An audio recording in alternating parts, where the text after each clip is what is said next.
Well, I've got some bittersweet feelings about this game.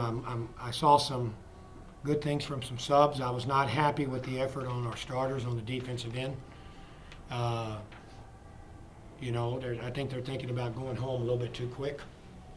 And I know that can happen, but we have to change some things in that respect, mentally speaking, if we want to win games and get to that postseason tournament.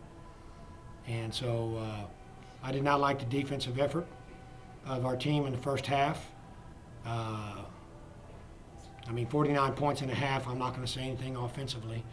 I'd like to get more points off of just simple layups off of screens and everything, rather than some people going one-on-one so quick. I thought that Austin played well, and I gave him a chance. And I thought that we got some good scoring from several people, including Wes Davis, and didn't turn the ball over too much. Out rebounded him 41-28, and so the games, we played a game in which I thought we should win by that margin, and we did. However, I'm not going to. This team, for example, played UTSA in the exhibition game and lost by 15, which tells you that how frustrated I am about losing that game to UTSA. Sure. Anyway, but held them at 38% shooting. And they got 28 rebounds. They're not a small team. They got some size. They got some quickness. Sometimes you play teams like that, and they have good players that are playing at that level for a specific reason, either academics or behavioral problems, something. But every one of these teams we play that are scholarship schools have, anywhere from 2 to 4 pretty good players as far as their talent potential that could make it hard on us when we're playing them. Any questions? I think there was two sequences where they kind of cut it to 11 points, and you guys were able to kind of stretch it out there. What sort of worked in those sequences to kind of get a bigger lead? All I remember is that they cut it to 11, like you said, and there were times where I felt like we can't stop their penetration and their scoring, but they can't stop ours. And I just really believe that we went to the zone late because they went to a 5-guard lineup. And so I just, I wanted to play people like, Austin Evans and Ed C.A. And yet they were going small, so I figured, well, we can keep at least one big man in there if we go zone. Otherwise, it's going to be hard for me to play our bigs. So we went to 2-3 zone, and God, it really, caused them some problems. So they needed penetration to win. They need that. As do a lot of teams. Sure. And with the new rules about the little touchy fouls, I would not be surprised if more teams would go zone and say, okay, you're going to have to shoot it from the outside with the hand in your face type thing. The other thing that I think stood out was your three-point shooting today. Vic and even Wes Davis, I think, had 4 or 5 of them. Was that a good confidence boost, do you think, for your team? Because that's been a little bit of an issue to start the season out. Well, I'm going to say one more thing. We didn't have, DJ Brown at camp here today. So on top of what I said about every Division II or NAIA team that provides scholarships, having some Division I players on their team, we lost 2 of our top, 7.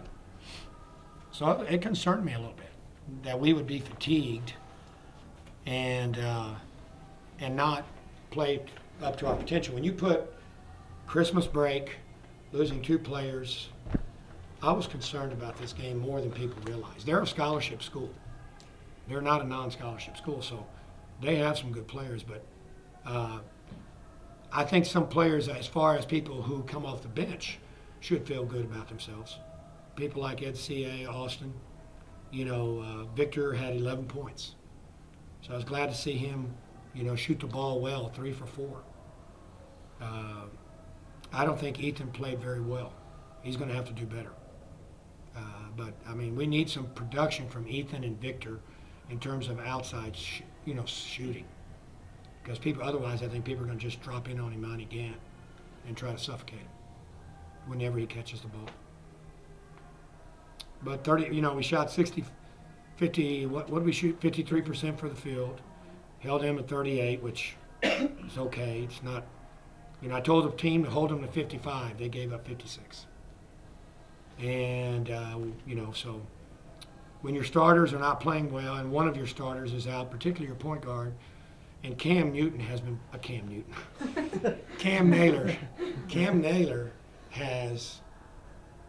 playing well lately. I mean, he had a heck of a game at Stephen F. Austin.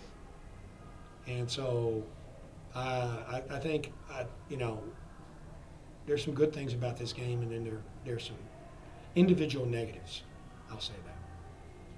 Any other questions? Hey, Coach, did you by any chance change the game plan coming out in the second half for defensively?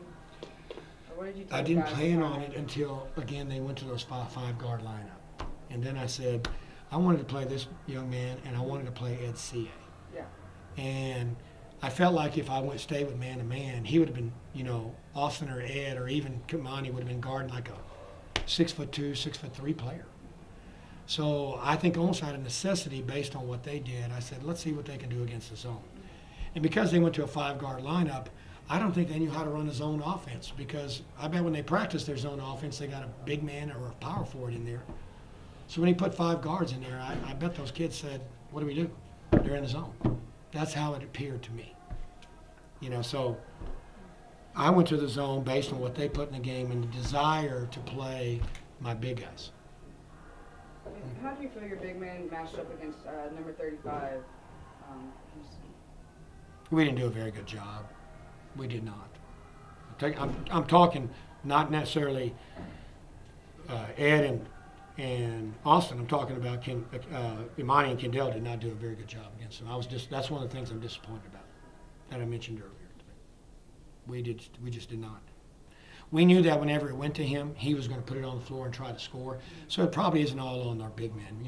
They should have gotten some help at times from our guards to try to strip them of the ball. The way we did, I want to say one of the first plays of the game, we did that right in front of our bench. I believe Jamarcus stripped him of the ball.